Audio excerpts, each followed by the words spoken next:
ബീഹാറിൽ ജനം വിധി എഴുതാൻ പോവുകയാണ്. ബീഹാറിൽ ഇത്തവണത്തെ തെരഞ്ഞെടുപ്പ് ഫലങ്ങൾ ബി.ജെ.പിക്ക് ഒട്ടും അനുകൂലമാകാൻ സാധ്യതയില്ലെന്ന രാഷ്ട്രീയ നിരീക്ഷണം ഏറെക്കുറെ ഉറച്ചു കഴിഞ്ഞിട്ടുണ്ട്. കഴിഞ്ഞ കുറെ വർഷങ്ങളായിട്ട് ഭരണത്തിലുള്ള എൻ.ഡി.എ സഖ്യത്തിനെതിരെ ശക്തമായ ഭരണവിരുദ്ധ വികാരം സംസ്ഥാനത്ത് അലയടിക്കുന്നത് കൊണ്ട് തന്നെയാണ് ഇങ്ങനെ ഒരു വിലയിരുത്തൽ വരുന്നത്. ഇത്തവണ ബി.ജെ.പിക്ക് ബീഹാർ നഷ്ടപ്പെടുമെന്ന സന്ദേശം ജനങ്ങളിലേക്ക് എത്തിച്ചുകൊണ്ട് കോൺഗ്രസിന്റെ നേതൃത്വത്തിലുള്ള മഹാസഖ്യം വ്യക്തമായ മുൻതൂക്കം നേടുമെന്നാണ് റിപ്പോർട്ടുകൾ. ബീഹാർ രാഷ്ട്രീയത്തിൽ കോൺഗ്രസിന്റെ ശക്തമായ ഒരു തിരിച്ചുവരവിന് ഇത് കളമൊരുക്കുമെന്നതിൽ യാതൊരുവിധ സംശയവുമില്ല. ബീഹാറിലെ പ്രധാന പ്രശ്നങ്ങളായ രൂക്ഷമായ തൊഴിലില്ലായ്മയും തകർന്നടിഞ്ഞ വിദ്യാഭ്യാസ മേഖലയും സാമ്പത്തിക അസമത്വവും ബി.ജെ.പിയെയും അവരുടെ സഖ്യകക്ഷികളെയും പ്രതിരോധത്തിലാക്കിയിരിക്കുകയാണ്. കേന്ദ്ര സംസ്ഥാന സർക്കാരുകളുടെ ഇരട്ട എഞ്ചിൻ വാഗ്ദാനങ്ങൾ തൊഴിൽ തേടി മറ്റ് സംസ്ഥാനങ്ങളിലേക്ക് പലായനം ചെയ്യേണ്ടി വരുന്ന യുവജനതയ്ക്ക് ഒരു ആശ്വാസവും നൽകിയില്ല. ഈ പശ്ചാത്തലത്തിലാണ് കോൺഗ്രസ് മുൻകൈയെടുത്ത് രൂപീകരിച്ച മഹാസഖ്യം കാതലായ മാറ്റങ്ങൾ വാഗ്ദാനം ചെയ്ത് ജനങ്ങളിലേക്ക് എത്തിയിരിക്കുന്നത്. ഓരോ വീട്ടിലും ഒരു സർക്കാർ ജോലി എന്നതുൾപ്പെടെയുള്ള പ്രായോഗികമായ വാഗ്ദാനങ്ങൾ നൽകാൻ ആർ.ജെ.ഡിയുടെ യുവ നേതാവായിട്ടുള്ള തേജസ്വി യാദവിനെ മുൻനിർത്തി കോൺഗ്രസിന് സാധിച്ചു.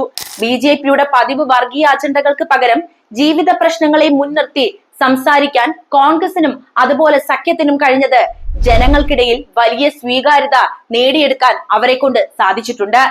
എന്തുകൊണ്ട് എൻ.ഡി.എ സഖ്യം ഇവിടെ പരാജയപ്പെടുമെന്ന് നമുക്ക് പരിശോധിക്കാം.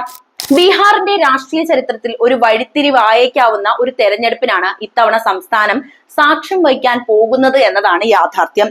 ബി.ജെ.പി നേതൃത്വം നൽകുന്ന എൻ.ഡി.എ സഖ്യത്തിന് അധികാരത്തിൽ തുടരാനുള്ള സാധ്യതകൾ തുലവും കുറവാണ് എന്നാണ് നിലവിലെ രാഷ്ട്രീയ നിരീക്ഷണങ്ങളും അതുപോലെ തന്നെ ജനവികാരവും സൂചിപ്പിക്കുന്നത്.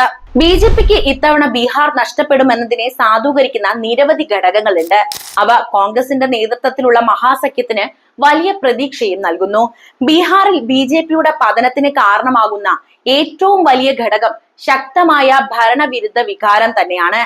കഴിഞ്ഞ കുറെ വർഷങ്ങളായി തുടരുന്ന എൻ.ഡി.എ ഭരണത്തിൽ അടിസ്ഥാനപരമായ പ്രശ്നങ്ങളിൽ യാതൊരു പുരോഗതിയും ഉണ്ടായിട്ടില്ല എന്ന തോന്നൽ ജനങ്ങൾക്കിടയിൽ ശക്തവും അതുപോലെ തന്നെ വ്യാപകവുമായിട്ടുണ്ട്. തൊഴിലില്ലായ്മയുടെ തോത് വർദ്ധിച്ചതും അതുപോലെ തന്നെ സാധാരണക്കാർക്ക് മെച്ചപ്പെട്ട ജീവിതം ഉറപ്പാക്കാൻ സർക്കാരിന് കഴിയാതായതും ബി.ജെ.പിക്കെതിരായ ഒരു കൊടുങ്കാറ്റായി ബീഹാർ ഇതിനോടകം തന്നെ മാറിയിട്ടുണ്ട്. കേന്ദ്രത്തിലും സംസ്ഥാനത്തും ബി.ജെ.പി സഖ്യം അധികാരത്തിൽ ഇരുന്നിട്ടും ഇരട്ട എഞ്ചിൻ സർക്കാർ എന്ന മുദ്രാവാക്യം കേവലം ഒരു വാചകമായിട്ട് മാത്രമാണ് അവശേഷിച്ചത്. സംസ്ഥാനത്തിന്റെ വികസനത്തിനായി നൽകിയ വാഗ്ദാനങ്ങൾ പാലിക്കാത്തത് ബി.ജെ.പിയോടുള്ള ജനങ്ങളുടെ വിശ്വാസം നഷ്ടപ്പെടുത്തുകയാണ് ഉണ്ടായത്.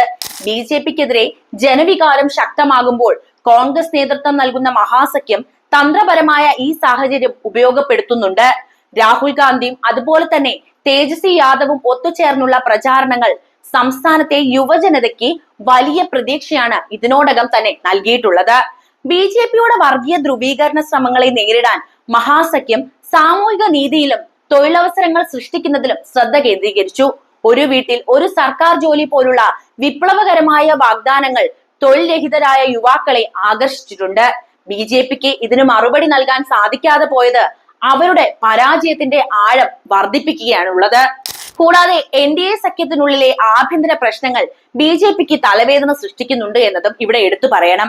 പ്രധാനമന്ത്രി നരേന്ദ്രമോദിക്ക് വ്യക്തിപരമായി ജനങ്ങളെ ആകർഷിക്കാൻ കഴിയുന്നുണ്ട് എന്നത് സത്യമാണ്. എന്നാൽ പ്രാദേശിക ഘടകങ്ങളെ ഏകോപിപ്പിക്കുന്നതിൽ ബി.ജെ.പി നേതൃത്വം നന്നേ പരാജയമായിരുന്നു. ദീർഘകാലം മുഖ്യമന്ത്രിയായിരുന്ന നിതീഷ് കുമാറിനെതിരെ നിലനിൽക്കുന്ന കടുത്ത ഭരണവിരുദ്ധ വികാരം ബി.ജെ.പിയെയും ദോഷകരമായി ബാധിച്ചിട്ടുണ്ട് എന്നതാണ് യാഥാർത്ഥ്യം. ബീഹാറിന്റെ തനതായ ജാതിവർഗ സമവാക്യങ്ങളെ കുറിച്ച് വേണ്ടത്ര ധാരണയില്ലാതെ കേന്ദ്ര നേതൃത്വം കാര്യങ്ങൾ നിയന്ത്രിക്കാൻ ശ്രമിച്ചതും തിരിച്ചടിയായി. ഉയർന്ന ജാതിക്കാർക്കിടയിൽ പോലും ബി.ജെ.പിയോടുള്ള പരമ്പരാഗതമായ അടുപ്പം കുറയുന്നതായി റിപ്പോർട്ടുകളുണ്ട്. ഇതിന് കാരണം മഹാസഖ്യം അവർക്കിടയിൽ നടത്തിയ രാഷ്ട്രീയ ഇടപെടലുകൾ തന്നെയാണ്.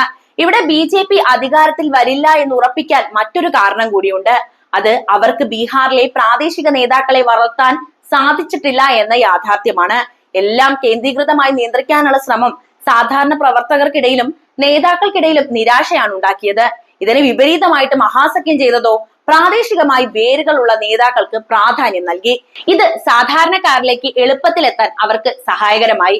ചുരുക്കി പറഞ്ഞാൽ തൊഴിലില്ലായ്മ, ഭരണവിരുദ്ധ വികാരം, സഖ്യത്തിലെ കെട്ടുറപ്പില്ലായ്മ, പ്രധാനമന്ത്രിയുടെ പ്രചാരണത്തിലേറ്റ മങ്ങൽ എന്നിവയെല്ലാം ബി.ജെ.പിക്ക് ഇവിടെ വന്ന എതിരുകളാണ്.